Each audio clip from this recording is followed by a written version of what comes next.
Here's something you could run into while inspecting a property. If you have a roof rafter that is cantilevering out like this one here, longer than 36 inches, and I'm not about to suggest that 36 inches is the maximum a rafter can span. If you have beams, let's say you had a 4 by 10, something like that could probably span 4 feet or 5 feet, something like that. If you have a 2 by 4, it might only be 2 feet 6 inches. A 2 by 6 might be 3 feet 6 inches, something like that. So I'm just kind of throwing something out there. This looks like it's about 5 feet. This could be a problem. And would be an extremely weak roof here and would eventually sag.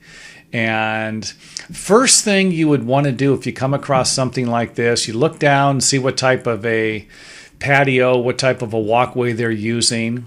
And if it looks like it's new, which this home looks like it's at least 30 years old. This thing right here, they didn't have this technology really 30 years ago, or it wasn't real common, I should say. And you look down and you see if this is different. Hey, wait a minute. This is going to be your first clue to think just maybe this had a beam and a post here supporting a beam. It's just a thought. And if we go to take a look at the underside here, we can actually see where it looks like a beam of some type was attached to the bottom of the roof. A little close up here, we can actually see where it looks like something here was attached at one time and then someone painted over it. Now, here's the best suggestion I'm going to make if you are inspecting a residential neighborhood where the homes are going to be similar or identical. And we just so happen to have a picture. If we can zoom in here, and I'm not zooming in, but we can look here and we can actually see where there is a post supporting a roof overhang that is almost identical to the one we're looking at here. So post with a beam, and again, it could just be a post, who knows, because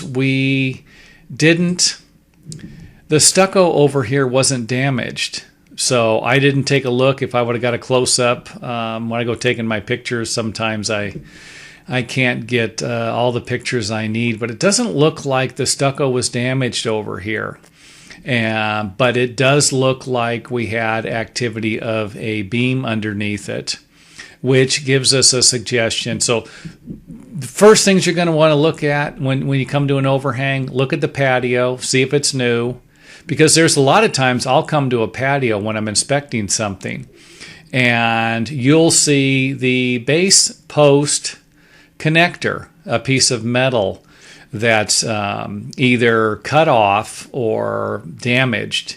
That'll be your first clue that there actually was a post and a beam here. First thing we're going to want to do is look at the patio. Then we're going to want to look at the framing, and then we're going to look at the stucco or the wall, the siding, to see if something has been repaired on the wall. And if you do see any signs that this long overhang originally had a post and a beam, then it might be something that you would consider replacing eventually, or at least notifying the property owner of.